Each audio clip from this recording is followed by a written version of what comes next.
नमस्कार, मैं मनोज कुमार सिंह। आप देख रहे हैं भारत न्यूज़। पंचायती राज मंत्री दीपक प्रकाश कल मसौढ़ी पहुंचे। आपको बता दूं कि गया से लौटने के क्रम में सगरपुरा मोड़ के पास आशीर्वाद होटल में के पास एनडीए के कार्यकर्ताओं ने उन्हें गर्मजोशी से स्वागत किया।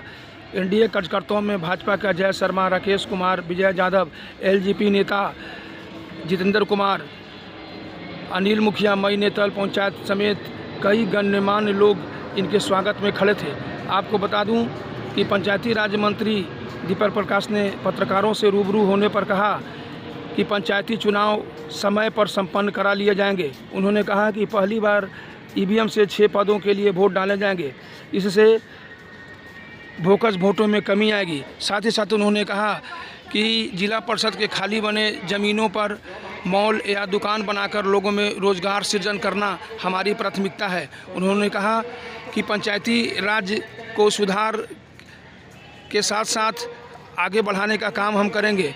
इस बाबत में पत्रकारों ने बातचीत के क्रम में पूछा कि पंचायतों में बन रहे भवनों को लेकर कई तरह की अनियमितताएं या भ्रष्टाचार की खबरें आ रही हैं। उन्होंने कहा कि इसे सुचारू रूप से जांच कराएंगे और जो भी दोषी होंगे उनके ऊपर कार्रवाई की जाएगी।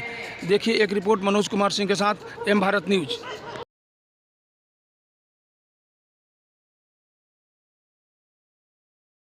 क्या कुछ बदलाव देखने को मिलेगा? 2026 में जो पंचायत के चुनाव होने हैं, पंचायत के चुनाव सही समय पे कराए जाएंगे।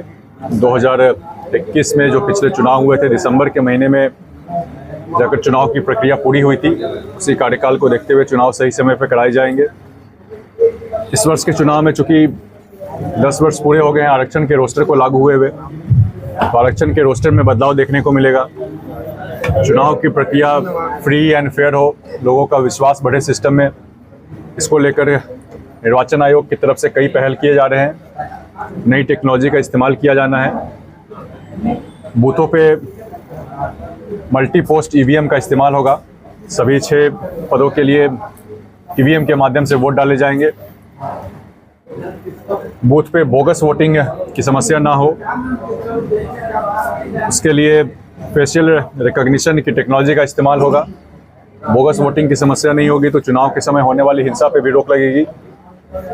साथ ही साथ मतगणना के समय पे किसी प्रकार की धांधली की संभावना नहीं हो, इसको लेकर ऑप्टिकल कैरेक्टर रिकॉग्निशन की टेक्नोलॉजी का इस्तेमाल होगा। हर प्रकार से पंचायती राज विभाग और निर्वाचन आयोग तत्पर है चुनाव को फ्री एंड फेयर करने के लिए, ताकि लोगों का सिस्टम में विश्वास बढ़े।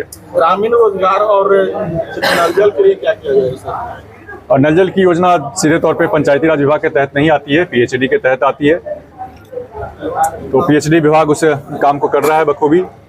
रोजगार को लेकर के तमाम तरह के की योजनाएं चल रही हैं। पंचायती राज विभाग में भी मेरी कोशिश है जिला परिषद की भी जो ज़मीनें हैं, जो परिसंपत्ति है, उनका बेहतर विकास हो पाए। जो खाली पड़ी ज़मीनें हैं उनका मोनेटाइजेशन करते हुए वहाँ पे मार्केट बनाना हो, कॉम्प्लेक्स बनाना हो, मॉल का निर्माण करना हो, हर प्रकार का काम किए जाने की दिशा में कार्य किया जा रहा है।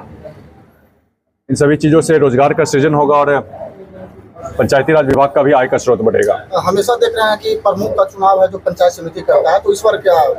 नहीं, अभी जो सिस्टम चल रहा है अभी वही सिस्टम चलेगा। आने वाले समय में कुछ प्रस्ताव विचाराधीन होगा तो फिर उस पर काम किया जाएगा। अनरुआ प्रखंड के मई नेतल पंचायत के दत्तमई में पंचायत सरकार भवन बनी है, जो 2 महीना में जर्जर यहाँ वहाँ दरार फट गया है। ठीक है, आप अभी चूंकि संज्ञान में ला रहे हैं उसको हम दिखवा लेते हैं। क्या कुछ दिक्कत है? अगर कहीं भी उसमें गुणवत्ता में कुछ कमी पाई जाएगी, क्योंकि आप बता रहे हैं 2 महीने पहले काम हुआ है, अगर गुणवत्ता में कमी है उसमें जो कुछ भी जरूरी कार्रवाई करनी होगी कार्रवाई किया जाएगा। और चूंकि अभी डिफेक्ट लायबिलिटी पीरियड में है तो उसमें जो भी रिपेयर का काम है वो भी किया जाएगा। आरक्षण सीट को लेकर क्या? आरक्षण के रोस्टर में बदलाव होगा। आरक्षण के रोस्टर में चूंकि 10 साल पूरे हो गए हैं तो उसमें बदलाव आएगा। चलिए, धन्यवाद। चलिए।